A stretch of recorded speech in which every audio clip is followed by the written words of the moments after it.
नमो नमः। नमस्कार मित्रों और प्यारे विद्यार्थियों, आप सभी का आपके अपने अध्ययन चैनल स्टडी विद रमसो में हार्दिक स्वागत है। हम पढ़ रहे हैं शब्दरूप प्रकरण।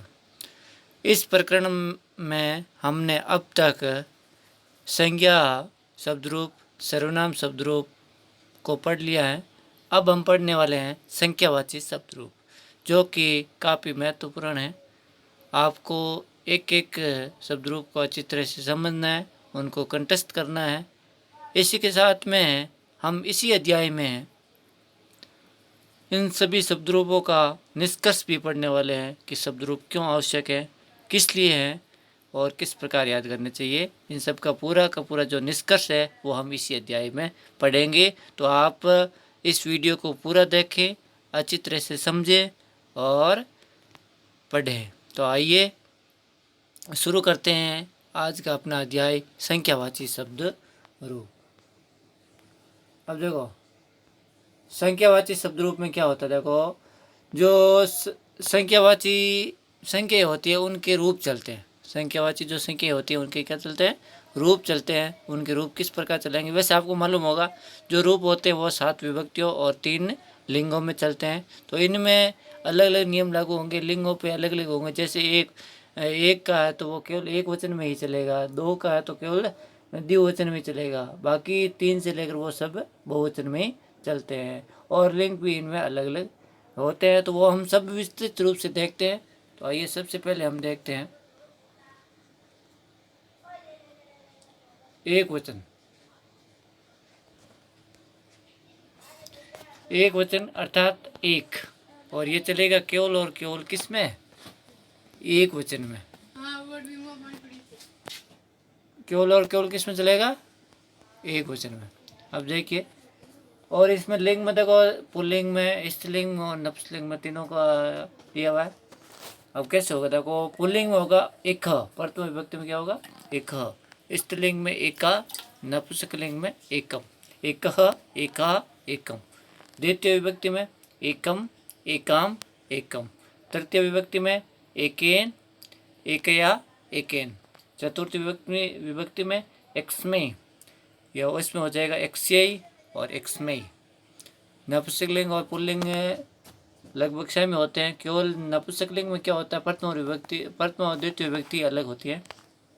पंचमी विभक्ति में पुल्लिंग में एक्स्मात्, स्त्रीलिंग में एकस्या और नपुंसकलिंग में एकस्मात्।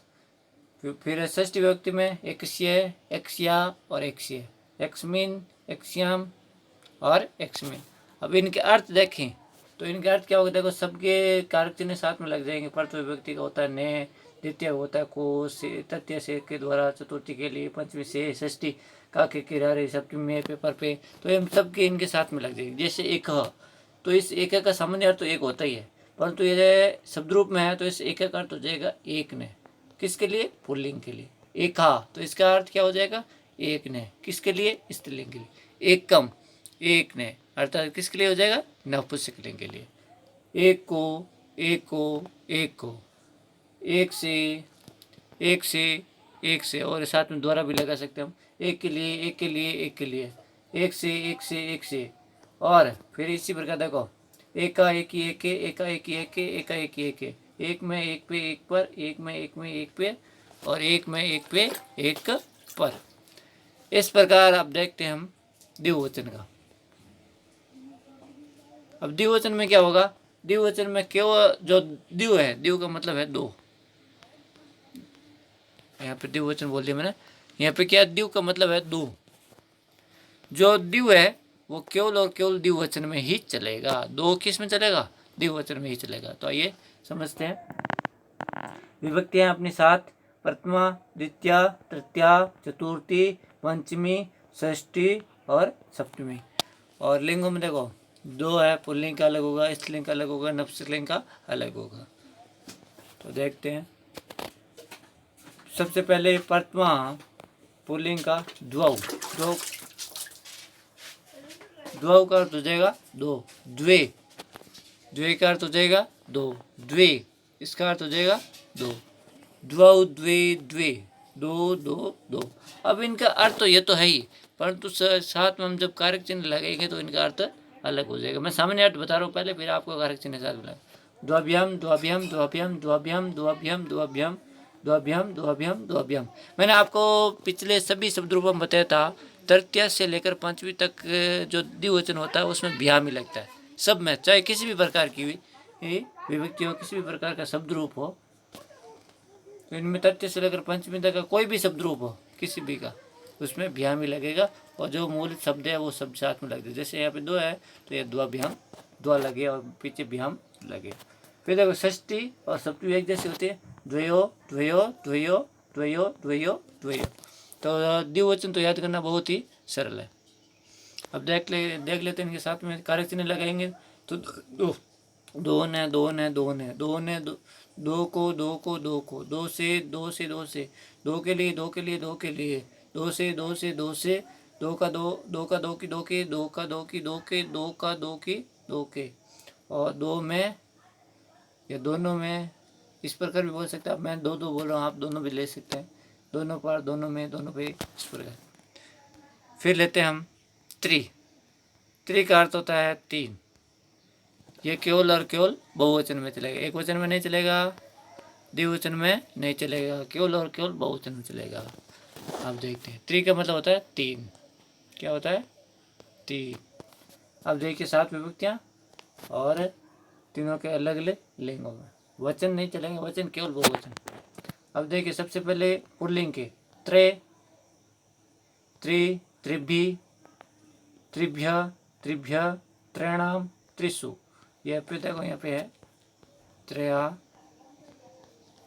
है, क्या है? त्रयाणाम। अब देखिए त्रय का अर्थ हो जाएगा तीनों ने, ठीक है। त्रि का अर्थ हो जाएगा तीनों को, त्रिभि का अर्थ हो जाएगा तीनों से, त्रिभ्य का अर्थ हो जाएगा तीनों के लिए, त्रिभ्य का अर्थ हो जाएगा तीनों से अलग वाला, त्रैणाम का तो तीनों का, तीनों की, तीनों के, और त्रिशु का हो जाएगा तीनों में, तीनों पे, तीनों पर। इसी प्रकार स्त्रीलिंग में देखिए प्रथम विभक्ति का तीसरे, द्वितीय तीसरा, तृतीय तीसरी, और चतुर्थी तीसरभ्य, पंचमी तीसरभ्य, षष्ठी तीसृणाम, और सप्तमी तीसरीसु। अब इनके साथ में कारक चिन्ह वैसे लगेंगे तो तीनों ने, तीनों को, तीनों से, तीनों के लिए, तीनों से, तीनों काके की, और तीनों में, तीनों पे, तीनों पर। फिर नपुंसकलिंग में त्रीणी। अब ये दो अलग हो जाएंगे, त्रीणी प्रथम द्वितीय एक जैसे होता है, बाकी सारे रूप पुल्लिंग की तरह ही चलेंगे। त्रिभि, त्रिभ्य, त्रैणाम, त्रिषु, और कारक चिन्ह वैसे साथ में लग जाएंगे। अब देखते हैं चतुर का। चतुर का मतलब होता है चार। क्या होता है? चार। ये केवल और केवल बहुवचन में ही चलेगा। देखिए विभक्ति के साथ, और पुल्लिंग, स्त्रीलिंग और नपुंसकलिंग, और वचन होगा केवल और केवल बहुवचन। अब देखिए चत्वार, यहाँ पे क्या है? चत्वाहार। पुल्लिंग में सबसे पहला है चत्वारः। फिर देखो यहाँ पे चत्स्रः। स्त्रीलिंग में क्या है? चत्स्र। और नपुंसकलिंग में है चत्वारी। तो चत्वार का अर्थ हो जाएगा चारों ने, चत्स्र का अर्थ हो जाएगा चारों ने, चतुरी का अर्थ हो जाएगा चारों ने। अब अलग अलग लिंगों के लिए, ये पुल्लिंग के लिए, स्त्रीलिंग के लिए, नपुंसकलिंग के लिए। फिर चतुरा, चारों को, चत्स्र चारों को, चत्वरी चारों को, चतुर्भि चारों से या के द्वारा, चतश्रिभि। देखो चतश्रिभि है, चतश्रिभि चारों से या के द्वारा स्त्रीलिंग के लिए, चतुर्भि चारों से या के द्वारा नपुंसकलिंग के लिए। फिर चतुर्भ्य चारों के लिए, चतश्रभ्य। देखो यहाँ पे चतश्रभ्य है, चतश्रभ्य का तो हो जाएगा चारों के लिए, चतुर्भ्य चारों के लिए। फिर चतुर्भ्य, चतश्रभ्य, चतुर्भ्य, चतुर्नाम, चतश्रीनाम, चतुर्नाम, चतुर्षु, चतस्रु और चतुर्षु। और इनके साथ में कारक चिन्ह लगा देंगे चारों से, चारों से, चारों से, चारों का, चारों का, चारों की, चारों के, चारों में, चारों में, चारों में, इस प्रकार। अब देख लेते इधर कुछ और बता देता हूँ मैं आपको। जैसे एक जो शब्द रूप है वो केवल और केवल एक वचन में ही चलेगा, द्विवचन और बहुवचन में नहीं। दो का वो केवल और केवल द्विवचन में ही चलेगा, बहु में एक में नहीं। तीन का जो है वो केवल और केवल बहुवचन में ही चलेगा, तीन के बाद में है एक वचन द्विवचन में नहीं।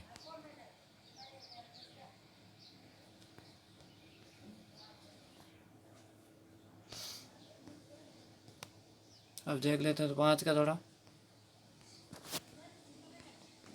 पांच में देखो पंच, पंच का मतलब होता है पांच, छठ छः, सप्त सात, और इसी प्रकार वो जो संख्या है वो सब इसी प्रकार तीनों लिंगों में समान रूप से चलती हैं। अब देखो प्रथमा पंच, द्वितीया पंच, तृतीया पंचभी, चतुर्थी पंचभ्य, पंचमी पंचभ्य, षष्ठी पंचनाम, सप्तमी पंचसु। अब आपको क्या करना है, केवल चार तक के शब्द रूप को अच्छी तरह से थोड़ा तीनों लिंगों में अलग याद करना है, बाकी पाँच के बाद में सब में लगभग समान ही चलते हैं। फिर छठ छठ छठ, छडभी छडभ्य छडभ्य, छडनाम छठसु, सप्त सप्त सप्त, सप्तभी सप्तभ्य सप्तभ्य, सप्तानाम सप्तसु। और कारक चिन्ह इसमें विभक्तियों के जो कारक चिन्ह है वो साथ में लग जाएंगे, पाँच होने, छः होने, छः होने, इस प्रकार।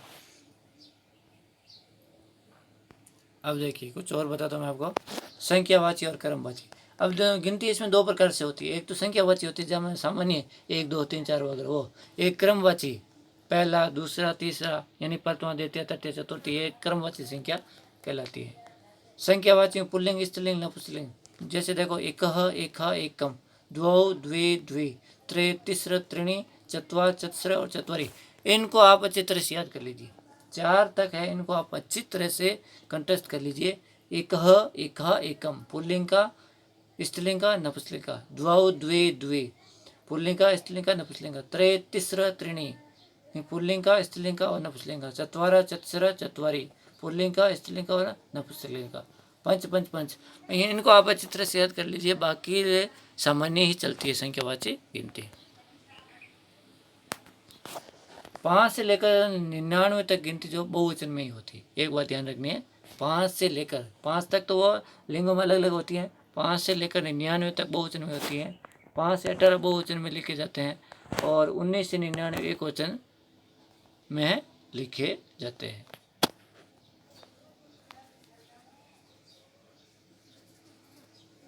अब देखिए, विसंति प्रथम विभक्ति एक वचन, त्रिसंत प्रथम विभक्ति एक वचन, अन्य संख्या ज्ञान में, वो हम नीचे पढ़ेंगे, उसमें देखेंगे, ठीक है।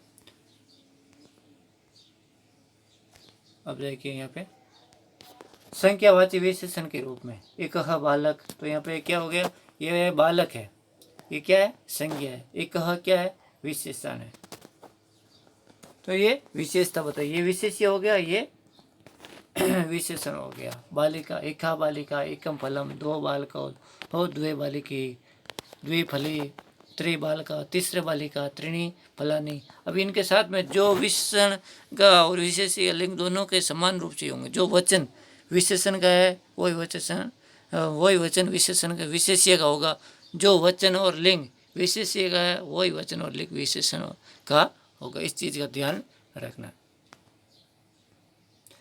हमारे चैनल को आपने अभी तक अगर सब्सक्राइब नहीं किया तो कर लेना, स्टडी विद धर्मसो। अब देखिए इधर बताता हूँ मैं आपको थोड़ा, जैसे एक जो है वो बालक की तरह चलता है, एक का जो है लता की तरह चलता है, एकम फल की तरह चलता है, दो बालक, द्वे लता, द्वे फल, त्रे हरि, तिस्र मातृ, त्रीणि वारी दधि, चत्वार पितृ, चत्स्र मातृ और चत्वरे वार हरि दधि वारी दधि। अब देखते हैं हम संख्या, बहुत ही महत्वपूर्ण है संख्या, संख्या यानी गिनती। अब देखिए, एकः द्वौ त्रे चत्वारः पंच छठ सप्त अष्ट नव दश एकादश द्वादश त्रयोदश चतुर्दश पंचदश षोडश सप्तदश अष्टादश नवदश एकोनविंशति। अब इसका ध्यान रखना, 19 का 19 को 9 10 भी बोल सकते हैं, 9 और 10। 9 यानी 9, 10 यानी 10, यानी 10 + 9 कितने हो गए? 19 हो गए। और संख्यावाची गिनती बनाने का नियम क्या कहता है, मैं आपको थोड़ी सी विधि बता देता हूँ इसकी। गिनती बनाने के लिए इसमें क्या होता है, उल्टा लिखना होता है। उल्टा उल्टा कैसे? जैसे हमें लिखना है 42, क्या लिखना है? 42। तो इसमें देखो 4 का मतलब है 40, 4 का मतलब क्या होता है? 40, 2 का मतलब 2 है यहाँ पे। तो इस चीज़ का कैसे लिखेंगे हम? सबसे पहले लिखेंगे हम द्यू, ठीक है। फिर लिख देंगे हम 40 को क्या बोलते हैं? चत्वारिशंत, चत्वारिशंत। तो ये क्या बन गया? द्यू चत्वारिशंत का मतलब हो गया 42। यानी कि उल्टे क्रम में लिखना होता है। हमें क्या लिखना होता है? गिनती बनाने का सबसे सरल तरीका है संस्कृत में उल्टे क्रम में लिख देना।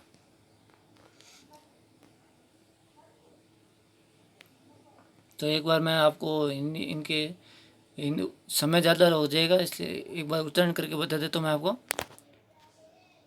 16, देखो सबसे पहले 1 से शुरू कर देते हैं। आप संस्कृत आप साथ में पढ़ लेना। 1 2 3 4 5 6 7 8 9 10 11 12 13 14 15 16 17 18 19 20। 20 का मतलब 20।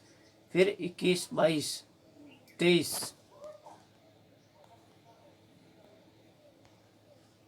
फिर देखो 23 के बाद में चतुर्विशंत यानी 24 25 26 27 28, एक 9 यानी 29 मतलब 29, फिर 30 31 और 32 मतलब 32।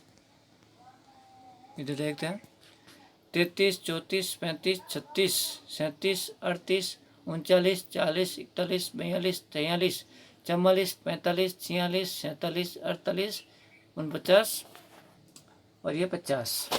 50 का मतलब 50, 1 50 यानी 51।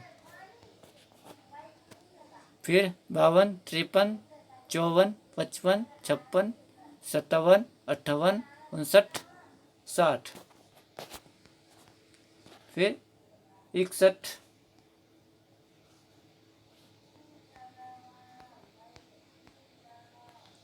61 62 63,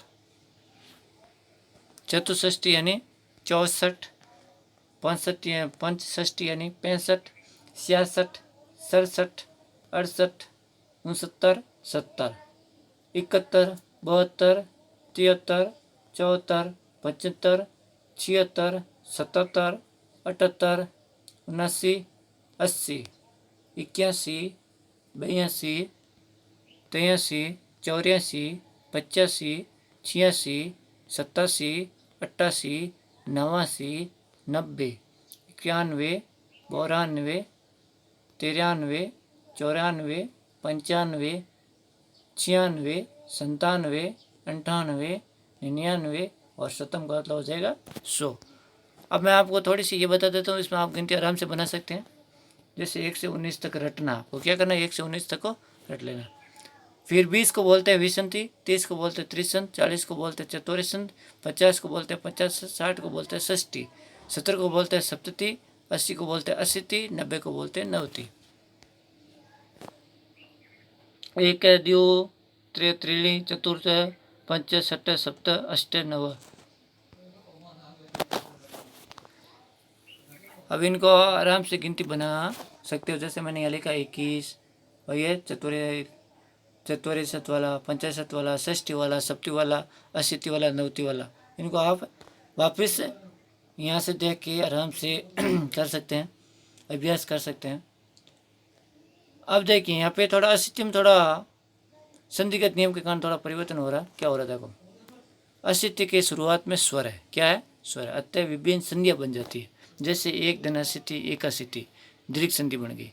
द्विधनाशीति, द्वयशीति, यण संधि बन गई। त्रिधनाशीति, त्रयशीति, यण संधि बन गई। चतुर्धनाशीति, चतुर्शीति, पंचधनाशीति, पंचाशीति,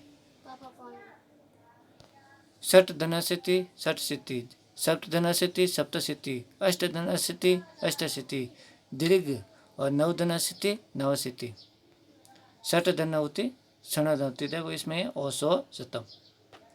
अब हम पढ़ते हैं क्रमवाची। क्रमवाची सरल ही है। हमेशा इसमें एक वचन होते हैं, परंतु तीनों लिंगों में अलग अलग होते हैं। क्रमवाची और संख्या में अंतर देखो। क्रमवाची क्या है? 1 2 3 4 5। अब ये क्या बोला? इसमें 5 इस प्रकार बोलेंगे। प्रथमा द्वितीय तृतीय चतुर्थी पंचमी होती है, फिर 6वां 7वां 8वां 9वां 39वां 50वां, यानी कि पीछे वहाँ लगता है, इसको बोलते हैं क्रमवाची। संख्यावाची सामान्य होती है, 1 2 3 4 5, ये सामान्य होती है। अब देखिए क्रमवाची को देख लेते हैं हम। प्रथम पहला क्रमवाची शब्द पुल्लिंग। प्रथमा द्वितीय तृतीय सप्तमी समुदंडक होता है। प्रथमः प्रथमहु प्रथमः प्रथमम प्रथमहु प्रथमा प्रथमम प्रथमाभ्याम प्रथमे प्रथमाय प्रथमाभ्याम।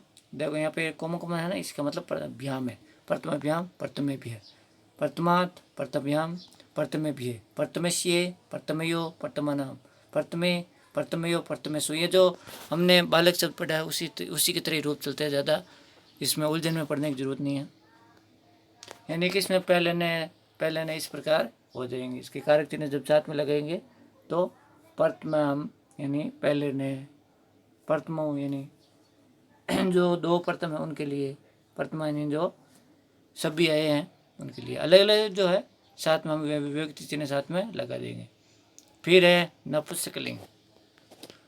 प्रथमम प्रथमे प्रथमानी प्रथमम प्रथमे प्रथम, केवल प्रथम और द्वितीय विभक्ति अलग होती है, बाकी पुल्लिंग की तरह ही रूप चलते हैं। शेष रूप पुल्लिंग की तरह समान चलेंगे।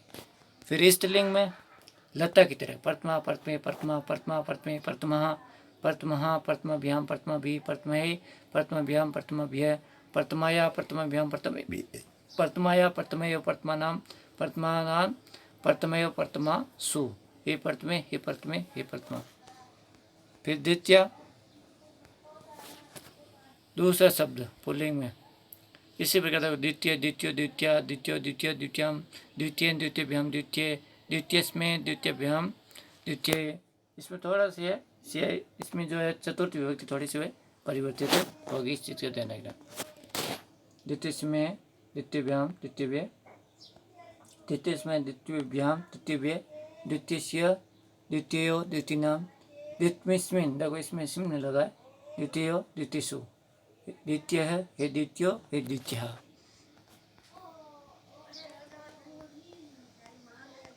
अब देखिए वाक्य रचना में प्रथम का मतलब पहला, द्वितीय का मतलब दूसरा, और नवम का मतलब नौवान, विषम का मतलब 20वां। ये क्रमवाची संख्या होती है। वाक्य रचना नदी के लिए पानी पर राम का नाम है। नदी वाणी रामेश्य नाम अस्ति। माता वधु धेनु को देखती है। मातु यानी कि माता की, वधु यानी वधुएं, धेनु यानी धेनु को, पश्यंती यानी देखती हैं। लट लगाकर बहुवचन कारक लगा इसमें साथ में। अब हम पढ़ते हैं शब्द रूपों का निष्कर्ष, बहुत ही महत्वपूर्ण है। अब अच्छी तरह समझने की कोशिश करें। अब देखो निष्कर्ष पढ़ने से पहले मैं आपको बता देता हूँ शब्द रूप में होता है क्या होता है। 21 प्रत्यय होते हैं। प्रत्यय को आप ध्यान रखना है, प्रत्यय कौन से होते हैं। जैसे एक वचनम द्विवचनम और बहुवचनम। प्रथमा द्वितीय तृतीय चतुर्थी पंचमी षष्ठी सप्तमी और संबोधन। इसमें देखो सबसे पहला होता है सु प्रत्यय। सु से बनता है रामा। औ अस जस सु औ जस अम और सस। टा भ्याम भिस डे भ्याम भस डसी भ्याम भ्यस डस औस आम डी औस सुप सु औ जस। ये पढ़ते हैं साथ में, पढ़ते से ये शब्द रूप है। संस्कृत एकदम वैज्ञानिक भाषा है, कहीं से भी कुछ भी नहीं लेना पड़ता, सब कुछ सूत्रों के आधार पे बनता है। जैसे राम है, अब राम धन सु, राम धन सु, उसके बाद राम धन र के उत्पत्ति होती है। राम धन स जो है विसर्ग में परिवर्तित होता है। इस प्रकार ये बन जाता है राम। क्या बन जाता है? राम। अब हम इनका थोड़ा निष्कर्ष पढ़ लेते हैं। शब्द रूप के अध्ययन से हम इस निष्कर्ष पर पहुंचते हैं। शब्द रूप में विभक्तियाँ होती है। क्या होती है? विभक्तियाँ, जिनका कारक से संबंध है। पहली बात तो ये, हिंदी में जो कर्ता ने कर्म को इत्यादि कहे जाते हैं उन्हें संस्कृत में शब्द रूप से ही लिखा जाता है। क्योंकि हिंदी के पैराग्राफ में जितने भी संज्ञा शब्द होते हैं सभी को संस्कृत में शब्द रूप में ही लिखा जाता है। अतः बिना शब्द रूप के संस्कृत पढ़ने की कल्पना भी नहीं करनी चाहिए। तो देखिए शब्द रूपों का कितना महत्व है। फिर क्योंकि एक संस्कृत के पैराग्राफ में 50 से 70-80% शब्द रूप के ही होते हैं, अतः बिना शब्द रूप संस्कृत नहीं पढ़ सकते। फिर है नीचे दिए हुए गद्यांश में 43 शब्दों में से 29 शब्दों में शब्द रूप है, यानी 67.44% शब्दों में शब्द रूप है, अतः हम कह सकते हैं कि बिना शब्द रूप के संस्कृत बिल्कुल भी नहीं पढ़ सकते। देखते हैं नीचे एक मैंने पैराग्राफ दिया है, जैसे संस्कृत भाषाया महत्व। अब देखो संस्कृत भाषाया, भाषा का द्वितीय विभक्ति लगी हुई इसमें आकारांत में, संस्कृत भाषा का महत्व यानी महत्व है कि नहीं है शब्द रूपों का महत्व। अब देखिए संस्कृत भाषा विश्वस्य प्राचीनतमा भाषा अस्ति। संस्कृत भाषा विश्वस्य यानी षष्ठी विभक्ति लगी हुई इसमें, प्राचीनतमा इसमें क्या है, वो जो प्रत्यय होते हैं प्रत्यय लगा, प्राचीनतमा जो तम प्रत्यय होता है, तदित प्रत्यय का एक प्रकार होता है तम प्रत्यय, तो इस लिंग में ये तमा होता है, प्राचीनतमा प्राचीनतम भाषा यानी भाषा अस्ति नहीं है। प्राचीन काले, अब देखो इसमें कौन सी विभक्ति है, सप्तमी एक वचन है, प्राचीन काल में इयम ये जन साधारण से, जन साधारण की भाषा यानी भाषा आसित थी, प्राचीन काल में ये जन साधारण की भाषा थी। सर्वे जना संस्कृतम वदंती, इसमें सभी जना लोग संस्कृतम संस्कृत वदंती बोलते इसमें थे।